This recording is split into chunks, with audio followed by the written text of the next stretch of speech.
I was to choose the worst tracker that have been on my channel in 2023, I would say it would be this band. Hi everyone, welcome back to another video from WesKnows Tech News and Reviews. Today we'll be talking about the Redmi Smart Band 2. So this tracker actually came out about 6 months ago, but I sort of missed it and I don't have it on my channel. So I thought, look, I'm gonna invest in it. And let me tell you something about that investment, because when I looked across UK, the prices I got were 35 to 40 pounds depending on the shop.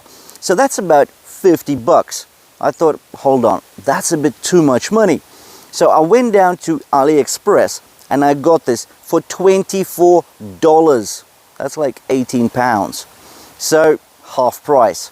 Anyways, I will leave a link to that listing in the description below the video, so make sure to check it out. Well, what can I say? 1.47 inch, almost said AMOLED, it's not. It's a TFT LCD display. It's basic, it does pop out of your strap.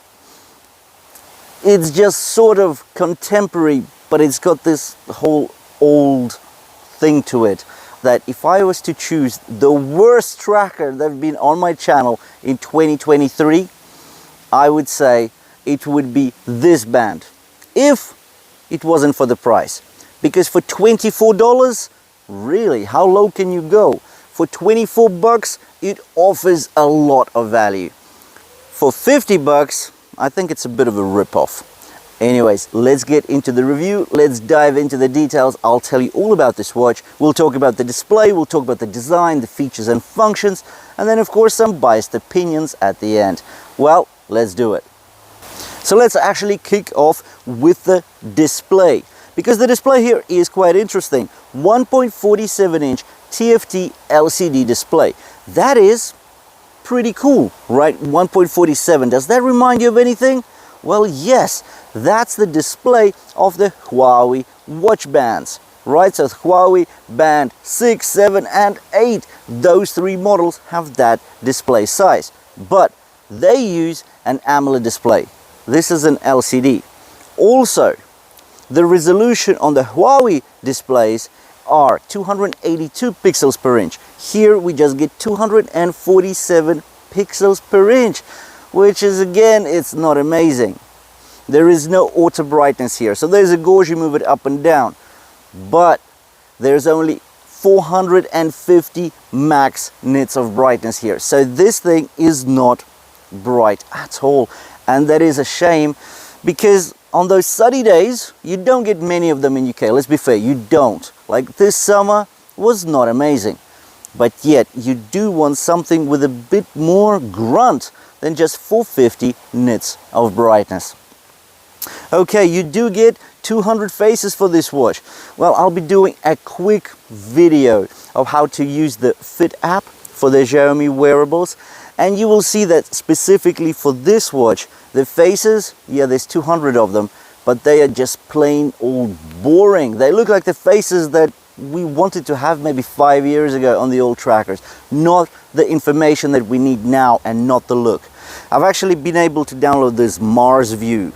I think it looks nice, sort of, but again, there's no information. All it has is your time, it's got your day of the week, and it's got your battery charge. But I do want to see my heart rate, my SpO2 levels, maybe my active calories.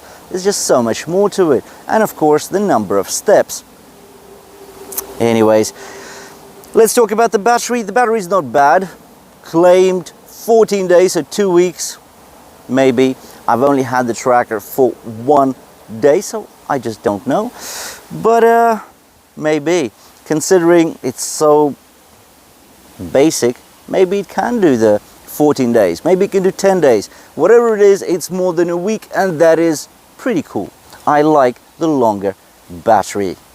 If we talk about the actual watch case, well, it's plastic, right? And you can actually pop it out of its strap. There we go.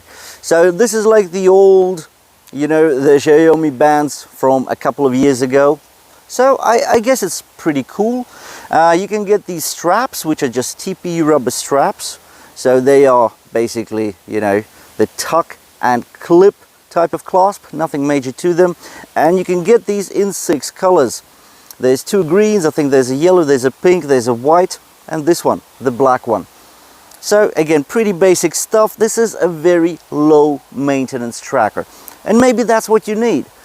If that's the case, perfect, why not? For 24 bucks, that is, not 50.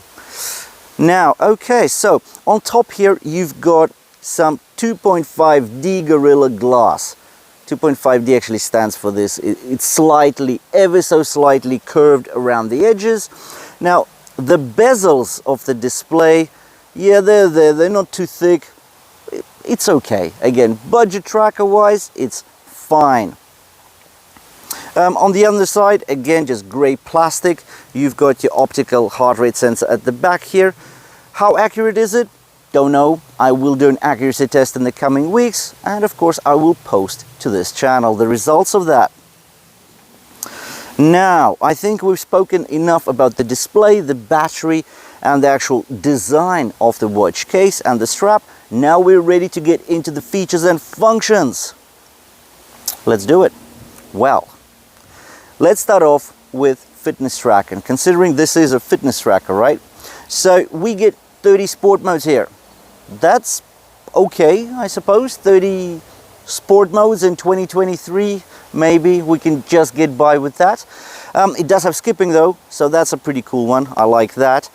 There is no inbuilt GPS, so if you want to measure the distance covered while you're running, cycling, walking, you do need to be connected via Bluetooth to your smartphone.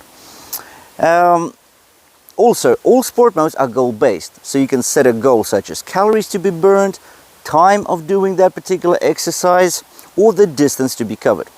So that's nice. What I'm finding lacking here are very basic functions like auto pause. You simply don't have that functionality. You don't get any pace alerts. You don't get any alerts of the distance you've already covered, like every 1 kilometer, give me a haptic vibration, right? Because all this thing can do is just haptic vibration. There are no microphones, there's no speakers, nothing. All it can do is vibrate on your wrist to let you know that something is happening. Also, in the settings, I haven't found vibration intensity, and that's a shame, because I do use my smartwatch and fitness tracker as a silent alarm. I don't want to wake up the whole household. Well, with this tracker, you can't choose the intensity of the vibration on your wrist. I think that's a shame as well. Another thing which sort of relates maybe to the watch case, and I didn't mention it, is the fact that there is no physical button. All there is the touch activated display here.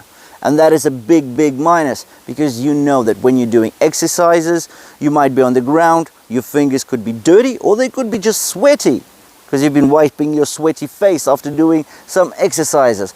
Well, activating and controlling a touch activated display can be very tough with wet hands. So again, a big drawback of this tracker.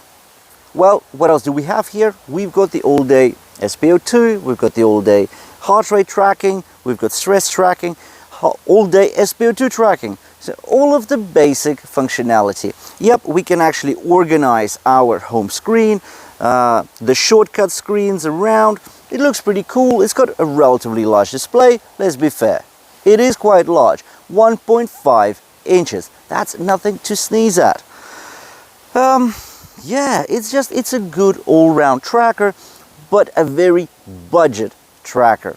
And again, for 50 bucks, no, I would not even consider it. You've got plenty of options in that range, which are a whole league above this one. But for 25 bucks, or 24 bucks as I got it, yes, definitely, I would consider it. So for that price, it's not such a bad purchase after all. Let me know if you enjoyed the review of the Redmi Smart Band 2.